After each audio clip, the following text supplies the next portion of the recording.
if we knew how hard the first year was going to be, we probably would have gone, should we get married? I have a PhD in guilt. It is my specialist mastermind subject. But then after we watched Bake Off, Cathy goes, I need to get into baking. I went, you don't, you won't. I'm organic and just go with the flow. But the truth is, I'm registered blind. First few years of marriage were so hard, and it had no to do with my blindness. Sitting there with Mark holding Naomi in his arms and knowing that he probably wouldn't see her as an adult. Total blackness is really, really close. Dude, this is a really live conversation. Yeah, this is like right where we are right now. Really Probably not live. something we've really talked about with anybody else particularly.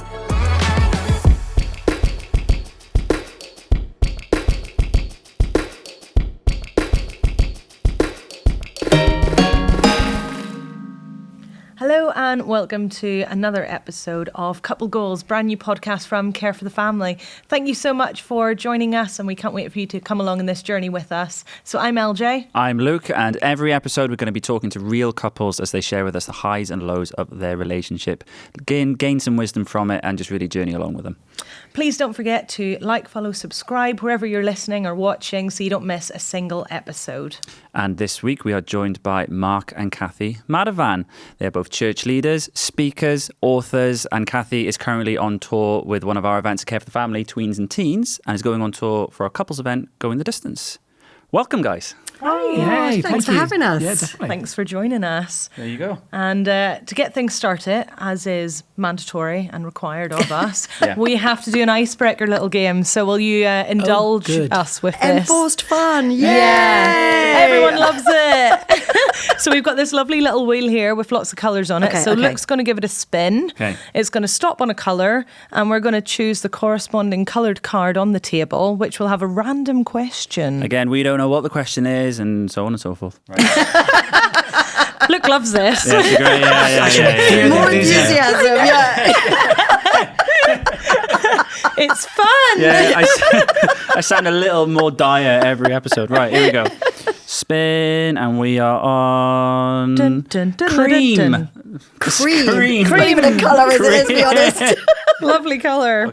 Okay, here we go. So, what is your partner much better at than they realise? Oh. Then they realise. Then they realise. That's like, yeah. that's levels deep. Encouraging question. That's a good one, isn't it? You've got to think about that one. Oh, dear. What is he better at that he realises? He's excellent at stacking the dishwasher. Oh. He doesn't realise? Well, I think, he just throws it in, but actually there's some consistency. The knives are put the right way. I'm just basically good at it. I know that. Yeah. You know it. I was going to go deeper with you because I was going to say, actually, I think you're a better speaker than you think you are. Because sometimes you speak and I know you're great, but then you went dishwasher, so I got to do something on much low grade now, don't I? Matching socks. She's just I am great at that. matching socks, yeah. But you're aware of it. Yeah, what am I not aware of? Yeah, I know that. Yeah. What am I not aware of that I'm actually outstanding at? Like, that's a really... That's quite a tricky question. Honestly, that's too deep for That's us. too deep early on, isn't it? Yeah. I think you're a better cook than you think you are. Oh, there Thank you go. For that. Oh. Yeah, because we're obviously we're not a family that's wasting away. So, or maybe it's just junk food we eat a lot of. But I think your food's great. No, I've always been a bit insecure about the cooking thing. I've always felt like, some people are just amazing and they rustle up food, and I've always felt a little bit insecure about it. But I probably am better than I think I am about it. I probably do feel more insecure than I need to. That was an excellent answer. But then after we watched Bake Off, Cathy goes, I need to get into baking. I went, you don't, you won't. It's just easier to buy them in Tesco's, isn't it? That's so and she true. goes, yeah, it's true. Yeah, Who but needs you're to be able to just make a riding pavlova? that wave of excitement of Bake Off, and then it just tapers out, doesn't it? Yeah. I can't be bothered with that. No, not at all. So do we need to answer this? Oh, yeah, we got to answer this one. Have you got one? No, I do. I've got one. No, okay. You are, similarly actually to what Mark just said, you are a much better speaker than you think you are. Yes, I do doubt myself. Yes, you doubt yourself. You think you stumble and this, that. Right? I think anyone who's been listening to this podcast more than 5 minutes realises I'm the stumbler and the mumbler and the whereas you word things in a very eloquent and poetic way. Oh, that's sweet. You do. You're very good at it. Yeah, I'm a bit of a romantic. Yeah. There you are. I don't roll these compliments out. No, he doesn't. Yeah, much. it's uncomfortable So for you. But you do that. record them on a podcast. But we do record them on a podcast. when you're forced to. Yeah. So I can bring this back up when I'm in, the doghouse. I did say something nice about you here 3 minutes into this podcast. There you go. You've got to reciprocate. I know. MJ. I've got to think of one for you. I don't know. I'm drawing a complete blank. Please take your time. I know. Is he good at anything? The thing is, I know, yeah. Does he have any talents? Problem is, Luke is so confident that, I think you're aware of a lot of the things that you're good at. He knows he's amazing. There's a He word just for that. knows he's amazing. Arrogant. How about flipping the question around? What does he think he's good at and he's not really? He doesn't Flip it on its head. know. Go I know. ask him. I think, I actually have one. I think you are better with the kids than you realise. Oh, Yeah. Yeah, I think you are. Take that. Yeah. Because our girl is a massive ball of 6-year-old emotions. girl, yeah. 6-year-old Iona is a huge ball of emotions. And you often would come to me when she's having one of her high emotion moments because Luke is also a big ball of It's emotions. like talking to me. And I know how unreasonable I am. when they talk to each other, they just escalate. Yeah. But no, I've heard you have some lovely little conversations with her, and I think you're better at it than you realise. Oh, that's There you nice. go. Oh. This is So quite sweet. affirming. Isn't There you this go. nice? Yeah, but I mean, just come back to the beginning. Is I get dishwasher packing. That's what I get. That's what I get. that's true. Brilliant. Oh, well, there you go. Thank you for indulging us with this. It's a bit of a relationship builder rather than an icebreaker. This but there was you go. lovely. I feel all warm and fuzzy now. Right, I'm just going to Yes, go so do I. put this contraption away. Yeah, so let's... Oh, do we just? Is it just one? Is it? that's that's great. Oh, what a shame. There you go. You can breathe a sigh of relief That's now. You don't good. need to come up with another That's one. good. Excellent work. So, we'd love to hear a little bit more about your story and you guys, for those who are listening in that don't know much about Cathy and Mark Madavan. So, Mark, I guess, one of the important things is that you've been dealing with something from a young age, really, to do with your eyesight. And for those who aren't aware of that, would you mind kind of just explaining a little bit about that for us and telling us a little bit about your story? Sure. So I'm registered blind, and it wasn't an obvious thing to begin with. It was when I was probably 8 or 9. I suddenly realized that my siblings they're running around when I couldn't run around at night. And I thought that was really strange. And I just thought it was just one of those things. And I put it down, I just got night blindness, can't see very well. And as I grew up, I just navigated my life around that. So when I was 18, I still did my driving test and passed my driving test the first time, just to let you know. So many people around you haven't. I didn't. There we go. I did. Not a competition, folks. but we did do it the first time. And but I just didn't drive it. I just didn't drive at night, and so we just thought it was night blindness. And I carried on life and got a job and met Cathy and we got married, and then we moved to London. And when I was studying in London, I got transferred to Moorfields Eye Hospital, and they did a whole bunch of tests, and after many hours they sat down and a professor came in and he said, "Mark, do you know what you have?" And I said, "Well, I have night blindness." And he said, no, that's just the first symptom. Wow. Your disease is called retinitis pigmentosa, and he said it will render you fully blind. And then they, because Cathy was with me at the same time we had that, and then they said, "Oh, there's a social worker who can just help you with that." And this lady comes in with her guide dog, properly blind, and you're just going, "Okay." And they said, "By the way, do you drive?" I went, "Well, yeah." They said, "No longer. Take your license away immediately." And then we went home and we're just thinking, okay, everything's changed. Yeah. Because we'd only been married for probably 2-3 years by then. Oh my goodness. And I was into my third year of my degree. So we're about planning what my next job is. And we're thinking then we're going to move and settle and have kids and blah, blah, blah, blah. And all of a sudden, all of the plans and dreams that you have as a young couple just get sort of scrunched up and you're going, okay, you almost have to start again with a completely different reality. Yeah, that must have been quite a shock. Yes, it was, but no, it wasn't. In that my eyes were getting worse and I was struggling. Okay. So to actually get it labelled was helpful, but then to be what it was labelled with, you're going, yeah, but I don't want that. It was helpful, but wasn't helpful. Yeah. Because everything had changed, but actually nothing had changed because I could see exactly the same amount when I was leaving the hospital as I did when I got to the hospital. Yeah, you've got a name for it now. Absolutely. Yeah. And what's going to happen. And then so we had that was when I was 27 and I'm now 57, so I'm ancient. But it's a deteriorating disease. So my sight's got worse and worse and worse and worse and worse. Oh, okay. Okay. And did they predict how long it would take until it would be total blindness? Yes, they did. in my mid-50s. And when you're in your mid to late 20s, that's years away. Right. But now I'm in my mid to late 50s, and all of a sudden you're going, oh, wait a minute, that's now, I mean, it has deteriorated quite a lot. But total blackness is really, really close. Okay. And how is that for you? Because obviously you've been, Cathy, because obviously you've been married a couple of years.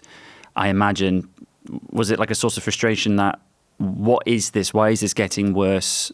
And then finally having the diagnosis, was that a moment of relief, or was that a moment of, oh, things have changed?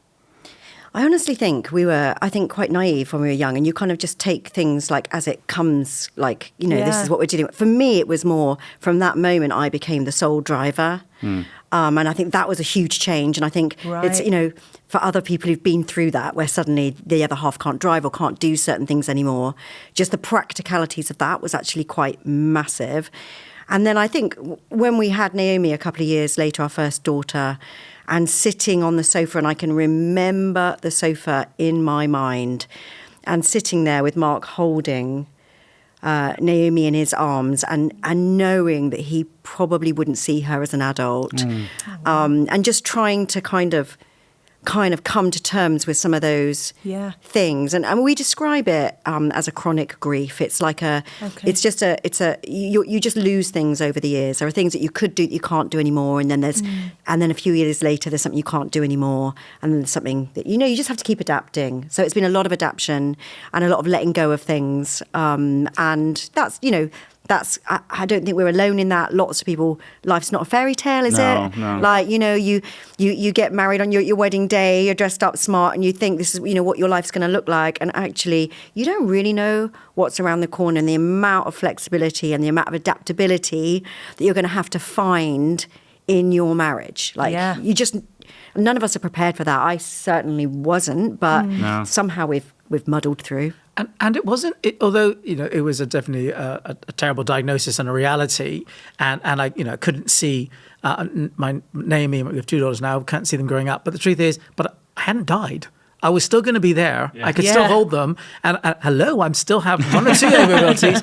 And Mark is more than just his blindness. He was an amazing dad. Absolutely. And there's so much I can do. And it's so easy to have a massive thing like that. It does define everything, but it's not the only thing that defines me. And that's a constant tension. Yeah. It's when you're getting overwhelmed by one. It's not just, oh, look on the bright side. It's just understanding that there's this constant tension going on. Constant realities and definitions going on. And it's, I don't think we're always aware, sometimes we're aware of it, but lots of times it's just in the background, bubbling and pulling away. And then every now and then it's a foreground situation where you're like, we're just tripping over it and thinking, did not ask for this, did not plan for this. But Mark's right, a lot of the time it is, but it's background noise that is our normal, Yeah.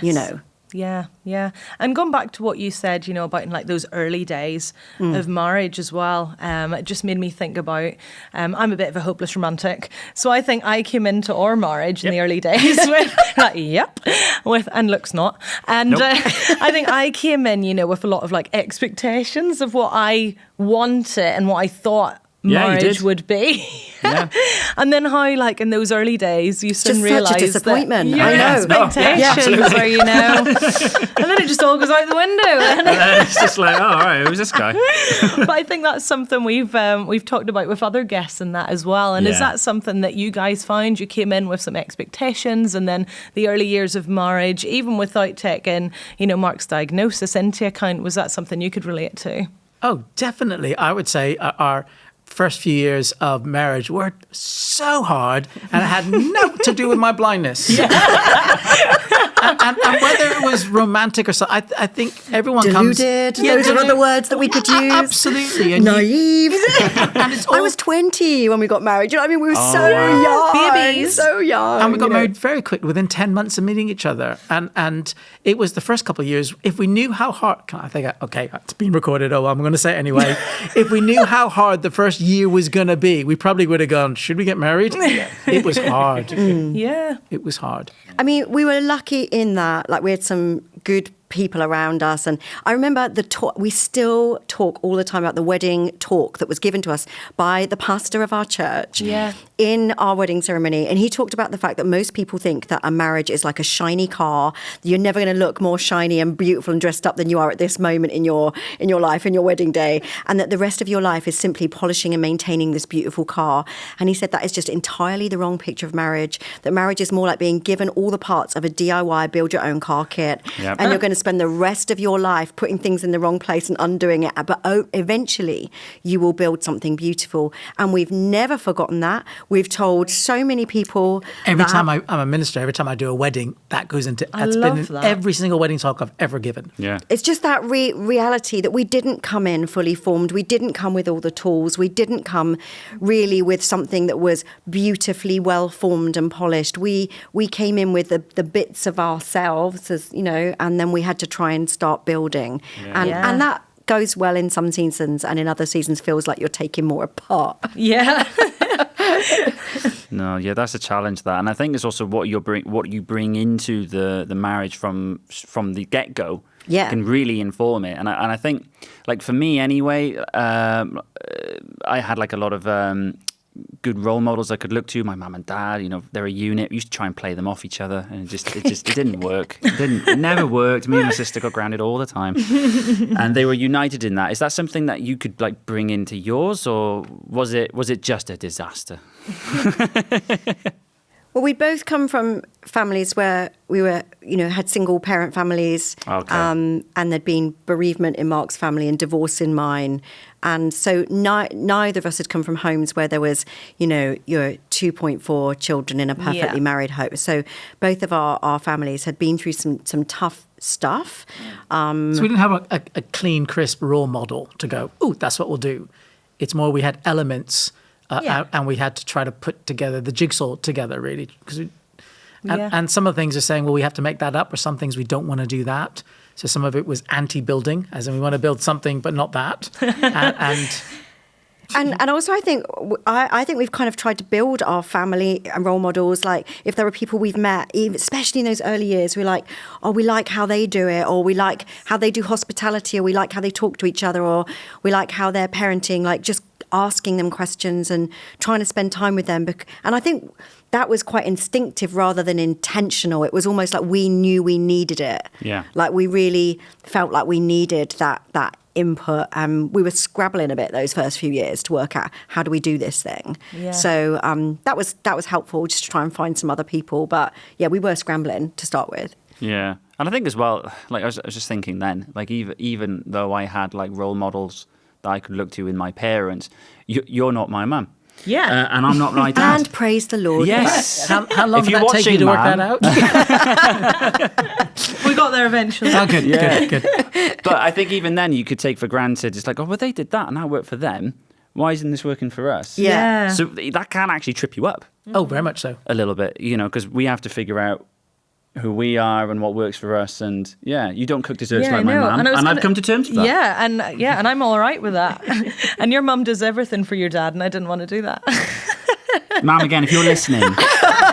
Love you, Pamela. Love you. Thanks for watching the kids. And I think you've touched on it already, the importance of getting help. And going back to the diagnosis and the ongoing change of that. Obviously, you needed help in a very unique way as well. Like, we all need help. As married couples, it's good to bring people in. And that's come up multiple times throughout this podcast. But what did the help look like for you guys in relation to what you were going through? And how did that evolve? And what's that like? That must change the dynamics quite a lot. I think there's levels of help. I think when it comes to practical help, my wiring has always been, I will very happy to ask for help. Yeah. So I don't feel, because I know a lot of folks don't like to ask for help because you look weak and stuff. But my thing is, I need help with a lift. And because I can actually drive. It's just I can't see, and apparently that's illegal. But that's by the by. But I'm not afraid to ask people, can you give me a lift? And if they say no, I don't take it personally. Yeah. It is. So I've been very comfortable asking for. Me less so. Yeah, Cathy, I agree. But when it comes to relational and stuff, is we who can help us work through blindness? I don't know anybody. So to be honest, some areas we've had people come in, but some areas we're going. We had a bit of like grief counselling, didn't we? And you spent some time away, like thinking about that loss. You know, a grief counsellor gave you some questions to talk through. Yeah.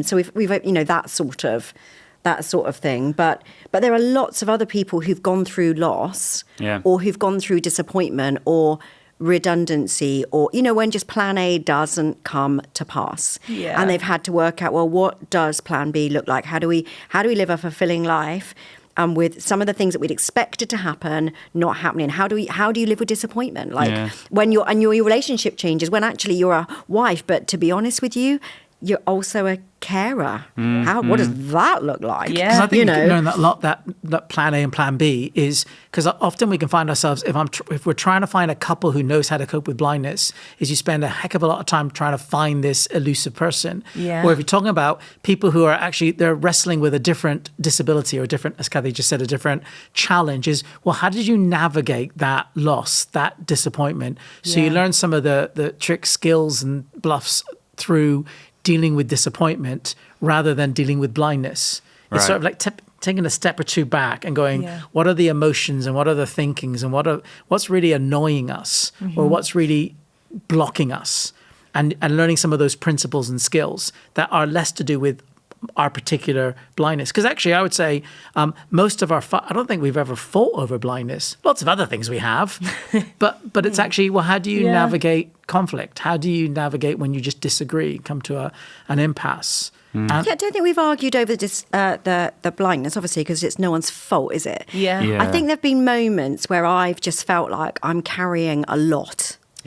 And everything has been left in the same place everywhere, and I have to do the driving, I have to do the packing, I have to do the researching, I have to do the driving, and there are moments where Cathy has a little self-pity party and feels like, I don't want to do all of this. And Mark then is like, well, I didn't choose this. And there's just a moment, and then I kind of like go, well, of course, like, and it's so much worse for him. And you kind of like guilt moments. Then you feel really guilty. So there are those moments where I think I just get frustrated, and then you get a bit like, well, goodness me, you think you're frustrated, try living in these shoes, babe. And then we kind of back down a bit. So a specific argument would be, I've got to do all the driving. I'm going, it's because I'm not allowed to drive.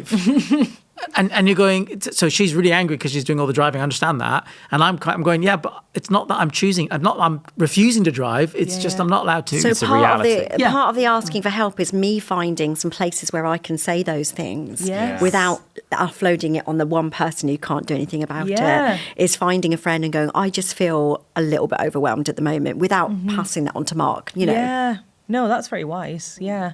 And did you find that? Is that something you find quite difficult, Mark, just when you're touching on like the things that you can't do, like a loss of independence? Is that something that's progressed along with your loss of sight? Oh, I can give you a list.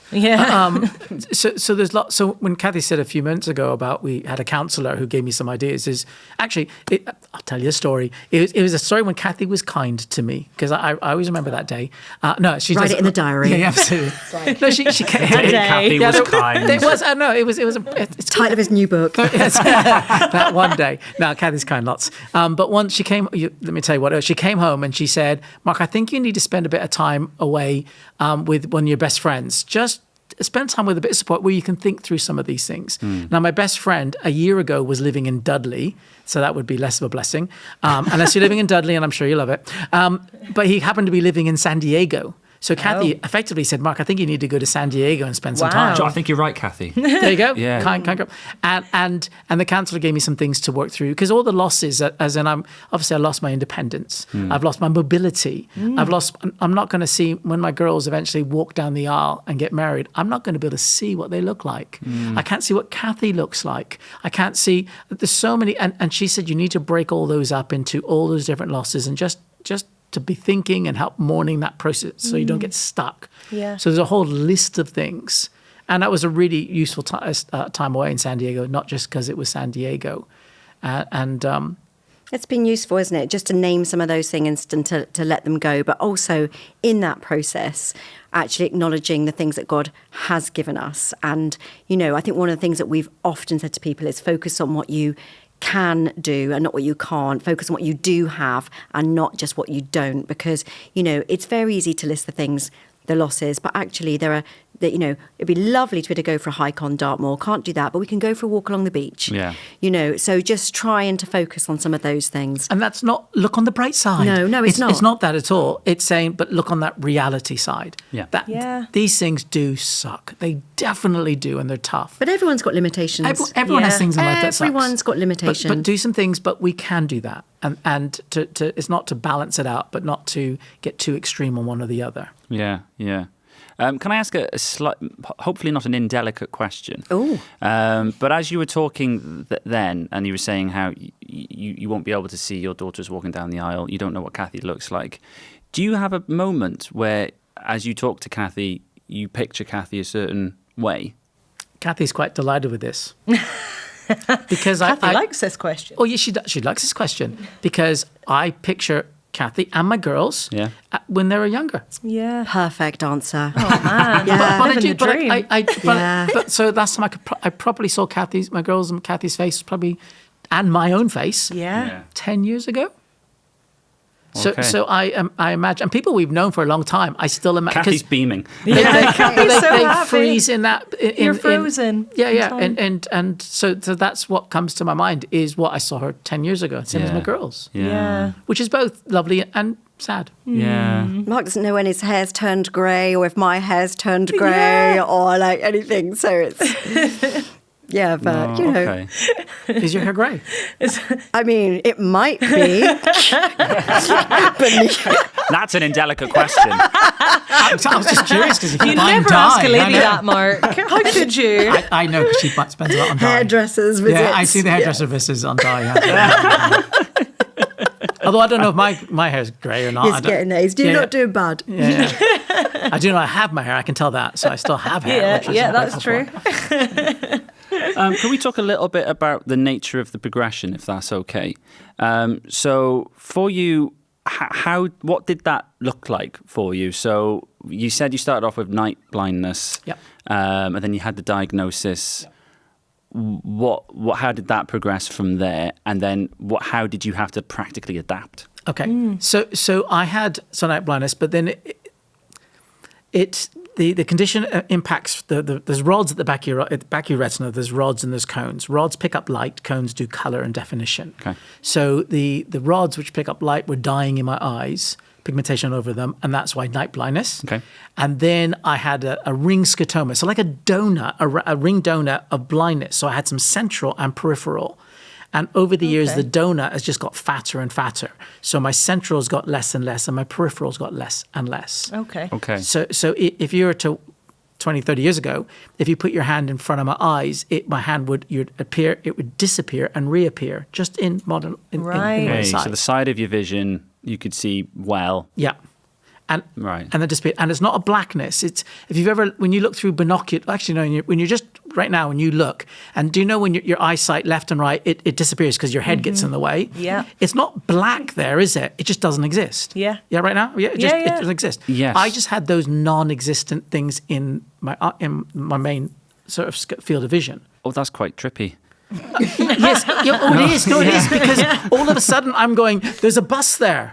Out of nowhere, a bus can appear. Right. So as that has deteriorated, it's got my central vision. I mean, now it's pretty much got it's all. Used to fly kites. Mark loves big kites. Oh, I love. And as his sight kites. got worse, we got bigger and bigger and bigger kites, and he'd be up there looking at them, and suddenly you realise he'd lost them, and he'd be moving his head around, and he could feel them. He's trying to level his hands, and he's okay. I've got it again. I mean, it's a 9 foot delta. If that hit someone, it would really hurt. Oh my goodness. So yeah. So some health and safety issues. Had to go to some deserted places to fly those. Yes, we did. Yeah, absolutely. But it just so that as that ring donut of blindness got bigger and bigger, and then my sight got just worse and worse and worse. I had to do things less and do things differently. Okay. So practically in your home, did you have to constantly change your house to adapt to that, or was that not a thing? No, home is quite easy because you're very familiar with it. Things are there. And work has been like the workplace, really, using the computers and accessibility and moving around. That's more complicated, isn't it? And people move around more. People don't necessarily think they leave a table somewhere and don't think to move it. Whereas at home, we can be a little bit more like, we just get in the groove of not leaving things on the stairs or not, doing certain things. Okay. But, when you have people over and they just put shoes everywhere, I'm scuffing them all out the way because I know that Mark will trip over It's them. second nature for you. But in workplace or in other places, that's where... familiar places, because familiar places, I have quite a sticky memory, so I can get the gist of someone quite quickly. But with little things or things move. So at the beginning of this podcast, I didn't realize there's a mic and a water, and I actually knocked it over and cleaned your table. And because I just can't, to you, it's all really obvious. Whereas if you told me there's a mic there and there, it wouldn't have knocked it because my brain works that way. Yeah. Right. Okay. So you just got to think things through a little bit more. Yeah. And but it gets harder and harder. Yeah. Okay. And you do feel I can't see the thing in front of me. It's so obvious. Yeah. And that gets frustrating. Everyone's really nice and they mopped it up and didn't curse at me too much. No, we'll send you the bill for the mic later. That's right. Yeah. And people are really kind, but you just feel there's not massively, but there's a little inkling, as in just I feel like an idiot. Because I knocked something over, but I know none of you guys. I hope none of you guys are thinking that. I know you're not. I know you're not thinking that. But it can get frustrating. Just that little. It's a little frustration for you. Yeah. Well, it's disabling. Yeah. Absolutely. And Yes. I think so often it's like I don't really think of Mark as a disabled person, but society disables people. Yes. Because things aren't set up for people with disabilities. So whether it's where a light switch is placed, whether it's you go into a shop at Christmas and all the aisles are full and you can't navigate. I think it's, Mark's a very, very able person, extremely competent, highly intelligent, very gifted person. But actually there are so many obstacles and limitations that just make life hard for people with disabilities. And that is, it's very easy, isn't it, to say, people with disabilities should be able to do X, Y, and Z and should all be able to work in different places. But the barriers that you have to jump over to be able to do those things are significant and systemic. So, it really is thinking about how, and I think unless you've had additional needs, disability, neurodiversity in your family, I think when you've had those things hit your family, then suddenly you understand those things in a completely different way. And sadly, it's not until often that those things have happened to you that your eyes are just opened to the challenges that families actually have to battle through. If you've got even a child with additional needs or something, just the systemic hurdles you have to keep jumping over and the battles to fight for your person that you care about. It's quite a common experience, I think. Yeah, well, I can relate to that. So my brother, my younger brother, he's 33, but he's autistic and quite relatively low functioning. And for him, it was the classic case of needs routine. He had some sensory deprivation with his hearing, so like loud noises, big crowds, all that sort of stuff. And he had behavioural problems alongside that. So when he wasn't happy, we all knew about it. And so did the rest of the supermarket. And there could be a thing where he loves swimming. Swimming, this is a typical example. Loves swimming, goes swimming all the time, really enjoyed it, very good at it. But swimming's cancelled. And we've got the whole widget set up. And for those who don't know, that's a sort of kind of, we'll do this, then that, then that, then that in picture form so that he can figure out what his day looks like. But swimming's been cancelled. And for them, it's just, sorry, can't do it, this, that, and the other. And that's just fine. It is what it is. Someone peed in the pool. We have to close the pool. But Nathaniel, that's his day gone. So my brother's name's Nathaniel. So his day's ruined, which is then my mother's day's ruined. Yes. All our days are ruined. Yeah. Because he just can't cope. Yeah. And you just sort of get into a bit of a groove then where you have to think, right, if that cancels, we need to give him the caveat beforehand, here's plan B, and then really get the groove into him. We're going to have a plan B. And even that's difficult to try and get it in. So I do get it. It's that whole feeling of you walk into a room and you can see all the issues that are going to face us that no one else is going to face. And that's true, but there's also the reality is that we're just human. Cathy's just, believe it or not, Cathy is just human. So Cathy, even though we've been married for 32 years, she will still say, I say, where's the sunburn soap? Oh, it's on the side. over there. It's over there. She'll still say, it's over there. It's on the side. And because it just does not that, Cathy is really sensitive and thinks a lot, but actually sometimes she just forgets. But I think most couples either you're at some point, you're going to have an illness or a diagnosis that you're not expecting, or your parents will, or maybe one of your children or your close friends will. And, you realize actually there's a lot of adaptation, and the whole idea that there's a normal that we can all expect to live by is actually a bit, especially as you get older, really as you get older, one of you is likely to be unwell at some point. And so we kind of got to remove this whole idea that to be completely healthy and well and cognitively super able and physically super able as normal is a bit of a fallacy, really. It is. It's a myth. And just to kind of realize that within your sphere of influence as a couple, in one way or another, you're probably going to have to do some major adaptations at some point. And your normal keeps changing as well. And your normal will keep changing. Yeah. And ours is a bit more highlighted and obvious, and and it has been a big thing. It is a big thing. But actually, I think most couples we know have gone through phases where they've faced, something terrible like cancer, or they've had a big operation, or it actually comes to most people at some point in one way or another. Well, there's no such thing as a perfect life, is there? No. You've only got to live long enough before the unexpected happens. So you can't definitely plan for everything, and that comes to everybody, doesn't it? No, absolutely. Yeah, I think we often hear it. Just give it time. Yeah, just give it time. Yeah, it's like you hear a bit of wisdom. It's not for now, it'll be for later. Yeah, definitely. Yeah. Well, I think now is a really good time for us to have a break. After that, we're going to talk some more about how things are now, today, and we'll get into it from there. Sound good? Lovely. Great. See you in a bit. Where do you turn when you don't know how to answer family and relationship questions? For nearly 40 years, Care for the Family has been providing support all across the UK through our resources, events and specialist support. And we're not done yet. Luke and I are so excited that next spring we'll be a part of the event Going the Distance, a new marriage event for you to learn how to invest in your relationship even more. Plus, there are 2 incredible parenting events and our sellout evening with Rob Parsons going on tour across the country that you don't want to miss. With audience satisfaction rates of over 98%, our events are packed full of fantastic takeaways, warmth and insight from our speaker team. For guidance and support wherever you are in your marriage and parenting journey, please visit cff.org.uk/tour events to find out more. Hello and welcome back to Couple Goals. Before the break, we were talking a bit about how things had to adapt and change for you guys as things progressed with your condition, Mark. You are now at the stage with your condition where you are near total blindness. Is that correct? That's correct.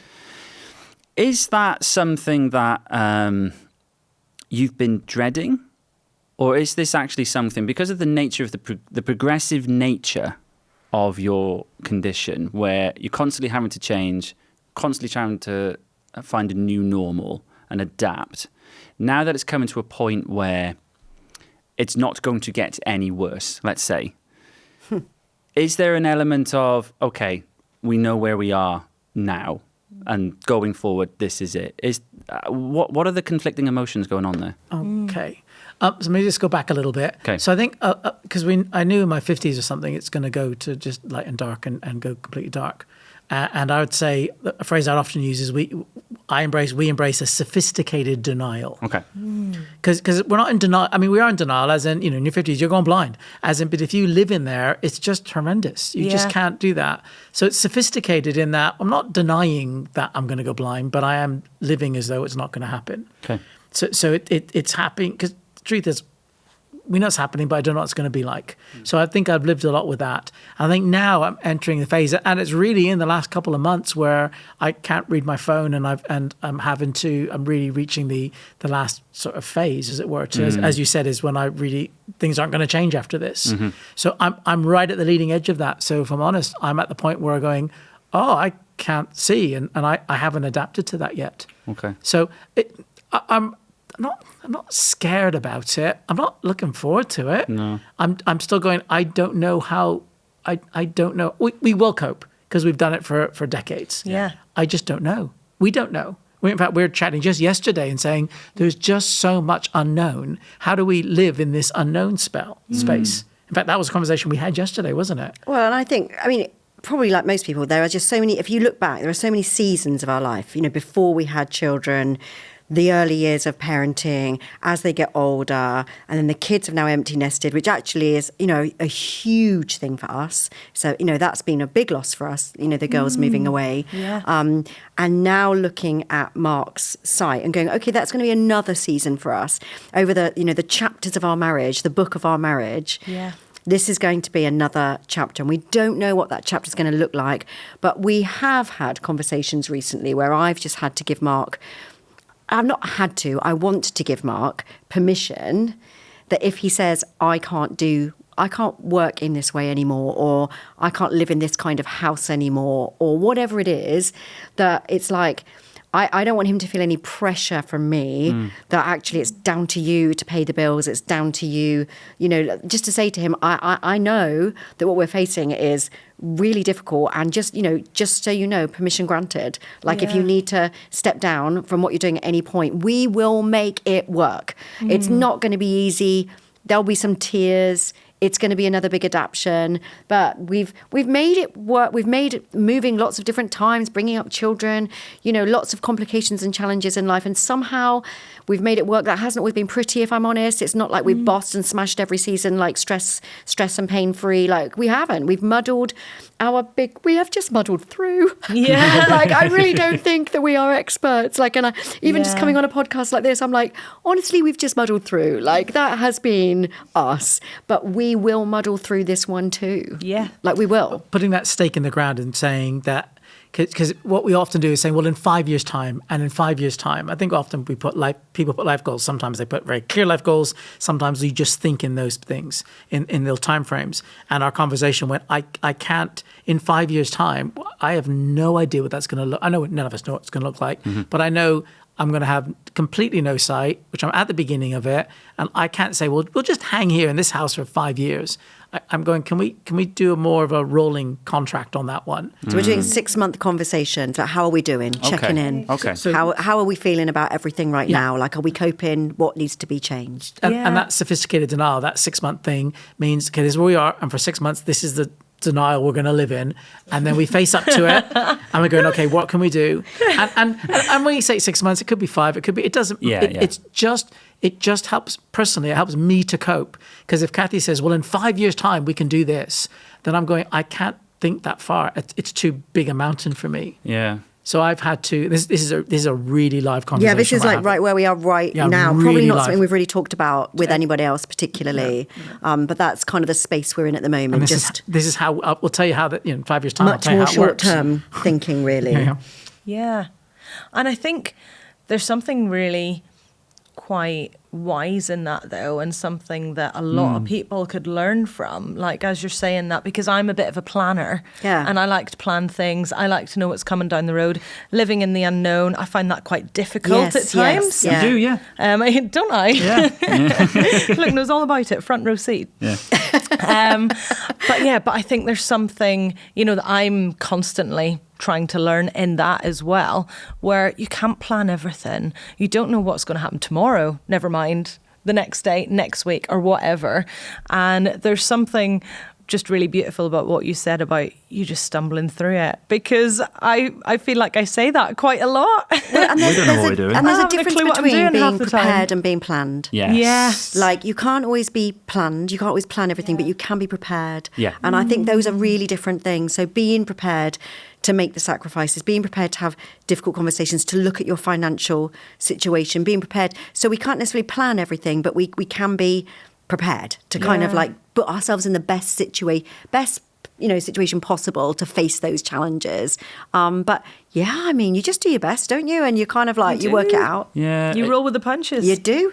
It's just really good advice for any couple, that though. Like every 6 months, just touch base. That's great. Yeah. How are we doing? Because I can't think of. You do hear a lot about this. What's your 5-year plan? Yeah. I haven't got a 5-week plan. Definitely. What are you talking about? Yeah. I don't. How do you think that far ahead? I don't know what 5-year older me is going to be. Yeah. Let alone 5-month me. But I think having those, however long it is, little moments to touch base and go, where are you at? Yeah. Where am I at? How are we going to tackle the next 6 months? Yeah. It's just wise. Well, and often in couples that we know, and probably for us too, there's often one planner and one like, I'm organic and just go with the flow, So there's often Creatives. one. Yeah. Absolutely. Yeah. So I think you're right. Just by putting something in like that, it's like, date nights and different. By putting rhythms in, it kind of helps you to kind of, make sure that you've got those things happening, because one of you will more naturally plan to oblivion and one of you will be like, I much prefer my head to be in the sand. That is a much more safe place for me to be. So I think it is good to kind of find those little rhythms. Yeah. And, we haven't always got that right. But in this season, that is definitely something that we're checking in a lot more with how we're doing, because it's more live. Yeah. And it's playing to your strengths, isn't it? Because there is an element of adaptability and moving with it within 6 months. But there's every 6 months, there's the plan there. Yeah. And kind of having that balance is really nice. And we do have a bit of a funny story that actually shows how you are the planner. Oh, right. What's this? And I am the adaptable one. Go on then. So our honeymoon. Oh, yeah. Oh, yeah, no. yeah. Okay. So LJ's a good planner. She's very naturally organised. Yes. And thinks quite logically and like, okay, got the plan. So she does all the travelling arrangements Yeah. and Excellent all that work, sort of LJ. stuff. I had it all sorted. And I'm a little bit more, okay, that's happened. Just go with it. Whatever. Easy breezy. Fun. He's like, LJ's got it, so I don't need to do anything. Yeah, basically. And we're on our honeymoon, and we had this lovely honeymoon in Sorrento, and it was like, oh, this is great. And first time we've been abroad together and all this. It was amazing. It was lovely. And we'd planned to go scuba diving. We're like, oh, I've never done that before. We'll go scuba diving. And we booked it in tomorrow, all done. And then we get a knock at the door at our hotel, 7 a.m. Yeah. Oh, that's a bit early. All right, calm down. Open the door, and it's the staff there saying, your taxi's outside for the airport. Yeah, to take you to the airport. Take you to the airport. Because we'd gone with one of these all-inclusive... Like a package thing. Yeah, where they organised it all. Yeah, Thomas Cook's waiting for you. No, we're not going till tomorrow, thanks. Yeah. My I was wife's- like, no way. No I wouldn't way. make that mistake. No Not me. way. So I shut the door, and he just looked at me, oh, okay. And then I just went back to bed. And then you thought, hang on. And you I had a was look. like, I just got to check this now. It's playing on my mind. So I got out of bed and got the paperwork out and was like, look, we need to go. But you were running around like a headless chicken, Yeah. panicking. I was like, what do we do first? What do Because we do? What you did I do? How you- did I do this? How did I let this happen? Yeah, you could not believe the plan had failed. Yeah. The plan has gone wrong. And it was one of those moments of, headless chicken panic. And I was Yeah. just more, right, get your clothes on. It's done now. We need to go. And I was a bit more like, Yeah. let's get on it. And we managed it. And we got Yeah. a big cheer from the bus because It we was held very up the flight embarrassing. by half an hour. It was very embarrassing. But you know what? With planners, we don't just feel like a planner's gone wrong. We feel like I've gone wrong. Yes. Yeah, well, I said, how did I let this happen? Absolutely. It is like it's one of those things, isn't it? Like if you are that super organised person with colour-coded flags in her emails and, that actually... Amen, sister. Yes, amen. Yes, let's just bond, create a small support group.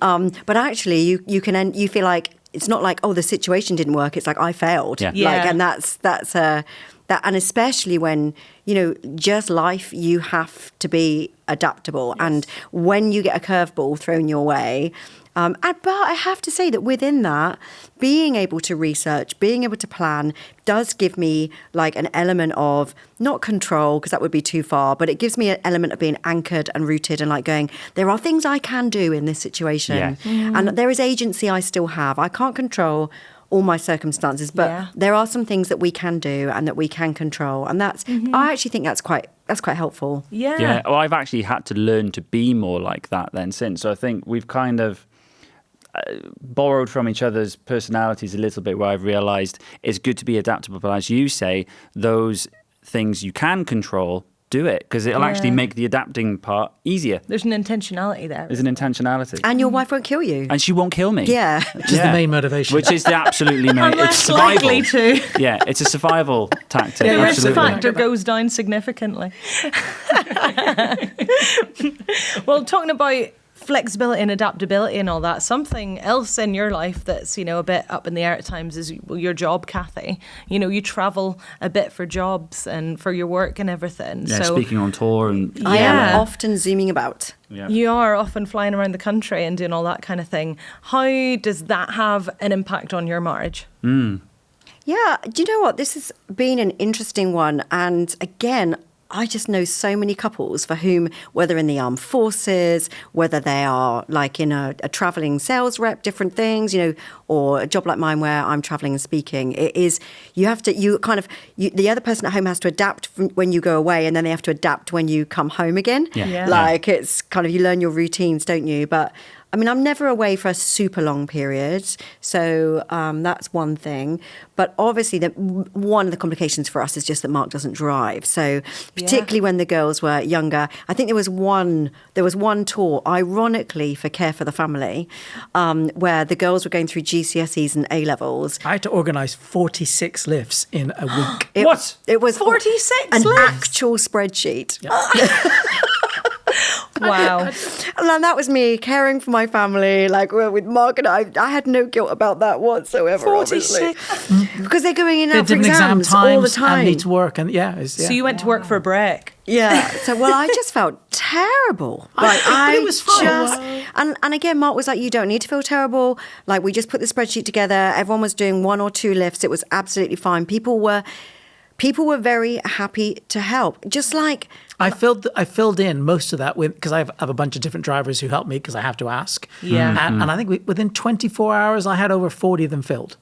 Wow. Because I got like 10 drivers and we just filled Amazing. it. Everyone wants to... But Mark doesn't tend to feel guilty about No, that. I don't and do I guilt. do. I don't. No. I have a PhD in guilt. It is my Yeah. specialist mastermind subject. Yes. I feel bad about not feeling bad. You know, like I should be guilty about this. I I should should. feel guilty And I'm about not. something there right it now. is. My girls are constantly saying to me, "Mom, stop feeling bad about everything." Over responsible guilt, and I did feel bad. I felt like they're going through a really significant phase, and I'm not there. And obviously, when you're planning diaries years in advance, you don't always necessarily know when things are going to land. So it is. But we've managed, and you know, we've got little things that we do, and obviously I get meals ready for Mark, and he loves pizza. And honestly, everyone always says to me, it's all very, you know, a bit patronising sometimes. How does Mark cope when he's on his own? I'm like, this man is an introvert. He's living his best life. He is so happy to not have me rabbiting on in his ears. Well, in even the when the evening. kids were young. So Cathy's been going away for like 3 or 4 days when the kids were really young. And the one thing I couldn't do for the kids was their hair. So amen. That's one thing I You're could not do. alone in so that making one. lunch, doing all that stuff, I just, that was the one thing. So my drivers is the morning driver would have to come early and do the girls' hair. That was actually in the deal. And they would come and Amazing. just... Genius. We planned. Have you seen those videos online where the dads get a Hoover and they put a bobble over the bit of the I Hoover? wanna try this. And they suck the daughter's hair into the Hoover and then just slide the bobble in. There you go. I was like, Perfect. Brilliant. Well, I mean, My girls, you know, they're older now. They probably won't like that. But Yeah. No, my daughter's told me I shouldn't brush her hair. I'm not as good as Mummy. oh. And I'm like, all gotta right, be- you da- can you go to know- hair like you go to school like a scarecrow. Then fine. These days, girl dads, they're a thing. Not dad girls, girl dads. Girl dads. Yeah. daddy daughter thing. The daddy daughter There thing is you a go. good thing. There You you go. lean in. Oh, Yes. definitely lean in. Lean Absolutely. in. Start plaiting. Yeah. Well, no, you don't have to plait. You just, because I can never do the hair. But when I've gotten better. No, I've had feedback. Oh, wow. Oh yeah, she Recent told me the other day. feedback. She said, "Daddy, that didn't hurt as much." I was like, Excellent. oh, there you go. Great, Excellent brilliant. I do tell her feedback. if you stop twiddling your hair, it wouldn't hurt. So it's your fault, basically. Okay. It's my Yeah, fault, yeah, absolutely. yeah. No, you I think again, everyone's relationship has got different rhythms, and you have to work out like how are we going to make this rhythm work. You know, we've been very fortunate that, you know, although Mark's role at church might take a lot of evenings up, he's been able to, if we've had school assemblies, if we've had, you know, sports days, or if I've like needed him home for a day for something, for a delivery, and I'm away, you know, there is a bit of flexibility. So I think, again, we've just tried to work out how to make it work for us. And somehow we have made it work. And it's not, again, not being afraid to ask. So there's a few people who drive for me, and you just ask, and people really want to help. Yeah. Yeah. And as long as you say, because often people, especially with disability, is often they say sorry, and I always challenge them, stop saying sorry and start saying thank you. Yeah. And that makes a massive good. difference. As in, can you help? That's all right. You don't, if you're busy this time, absolutely fine. But when they can, just say thank you. And we often do that. And Just like we like to help. If someone asks us, we want to help, don't we? Yeah. So it's learning that other people are really happy to do that. It's okay, It's okay. It's all right to ask But for stop help. saying sorry. Just say thank you. I have a habit of doing that, yeah. That's a really good little mantra, I That think. is. I love that. That's so helpful. Well, I was just thinking as well, there's going to be, like you've mentioned it a few times, there's going to be a lot of people listening who are going through their own challenges, and it could be anything from like anything we've touched on, from a recent diagnosis of something, or they're just going through a really tricky season. You guys have a lot of experience of having to, what do you call it, sophisticated denial, to help you guys go through the seasons where things are getting a bit difficult. What would you say to couples who are going through stuff right now and they are struggling to find any hope or anything? What would you say? Well, I mean, first of all, you're not alone. Yeah. I think we all tell ourselves the story that we're the only ones who would understand our situation, whether it's redundancy, could be miscarriage, could be a loss of a parent, it could be diagnosis, so many things. And we often think we're the only ones that could feel like we feel. And everyone's circumstances are unique, but that set of feelings can be shared. And so I think and that's actually one of the things that Care for the Family is so great at, just to give a little plug for Care for the Family, is finding those touch points with people so that you know you're not alone.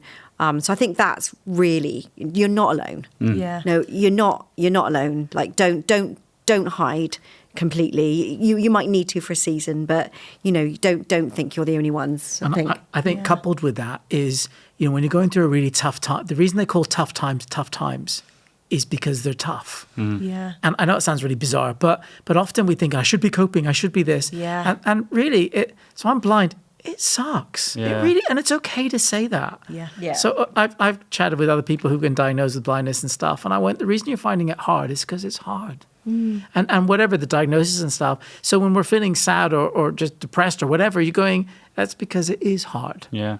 And then I think connect to what Cathy said is connect up with someone. Yeah. And it's so don't beat yourself up for I should be coping with this. Actually going, no, it's okay to say it's tough. But then link to someone, and then it's probably don't plan the whole staircase in front of you. Just what's the next step? Well, I mean, this phrase is such a Madavanism. We just say constantly, just do the next right thing. Just do the next right thing. Like, you don't know the whole path ahead. You don't know how it's going. But there is, just either reach out to someone, look after yourself, whatever it might be, and it's just do the next right thing. Like, don't just drown your sorrows and go shopping and spend thousands to make yourself feel better. Do move in the right direction. Just do something that's going to help you to move forward, because sometimes you can feel so stuck in life. Something happens and it just comes from left field and you're like, I don't know how to move forwards, but you know what, you will. And when you look back a year later, you'll go, gosh, we made some progress. We're not in the same situation as we were, but just do the next right thing. And we think that often, what's the next right thing we can do just to help us to move forwards on this? And it doesn't have to be a big thing. No. Just a little thing. Because again, I think sometimes we can beat ourselves up as in, I need to have the solution. I need to sort this out, and go, no, just what's the next thing? So go for a walk around the block, get some fresh air. It could be anything. Yeah. Absolutely. Yeah. Just and don't, because often we discount small steps. We go, oh, it's small, that's not going to make a difference. And actually, little steps do make a difference. Yeah. And then do it together, or get make a connect point. So you just get someone else who can just help with you or walk with you a little bit. And also, other people may not have the solution. I think it's just having someone to do it with makes a difference. Yeah. So don't try to find someone who knows all the answers, because the truth is they might not. They might, but they might not. It's just, how do I travel with someone? Because it's you might need help to get the next right step, do the next right thing. Just someone to say, I'll take the step with you. Oh, I love that. And stay close, innit? Like, just be honest with each other, because, those little steps, sometimes you might have different steps. What Mark might need in a moment might not be what I need, but just help each other to keep taking those little small steps forwards, and, and somehow you keep moving forward, which is what you need. Yeah. Oh, well, thank you guys so much for speaking to us and sharing your story. It's been really, really lovely chatting to you.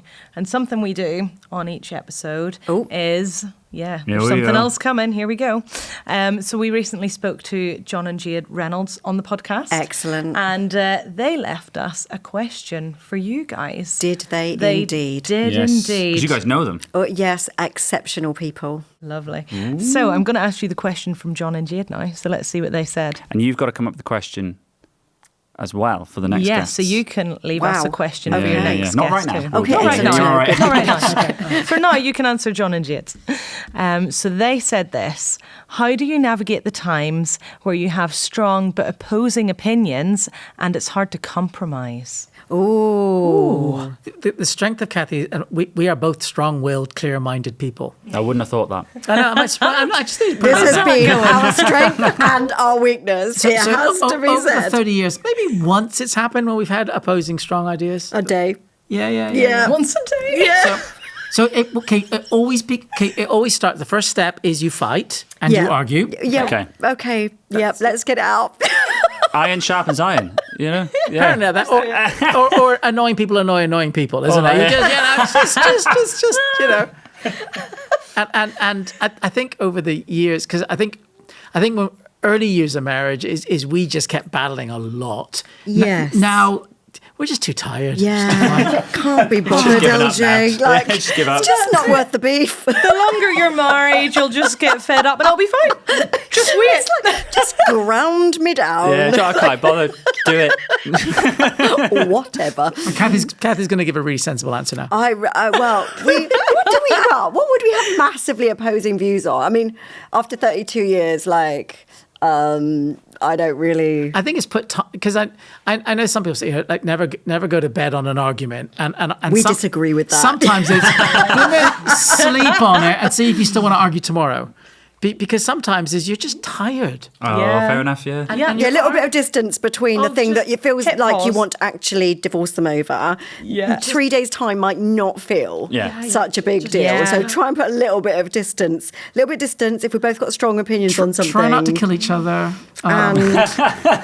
Do your best. Yeah. And, at the end of the day, I think if it's like where we're going on holiday or whatever it is, I think you need to find something you both can gather around, don't you? So sometimes you've just got to be willing that although I really want to go to America and you want to go to Cornwall, we'll... I'll go round. Or whatever, if neither of us are happy, then we need to find a third way. It might not be my way, your way. We might have to find a third way. Yeah. So I think that's probably what we do is find a third way, don't we? Yeah. Love it. Yeah, what's between America and Cornwall?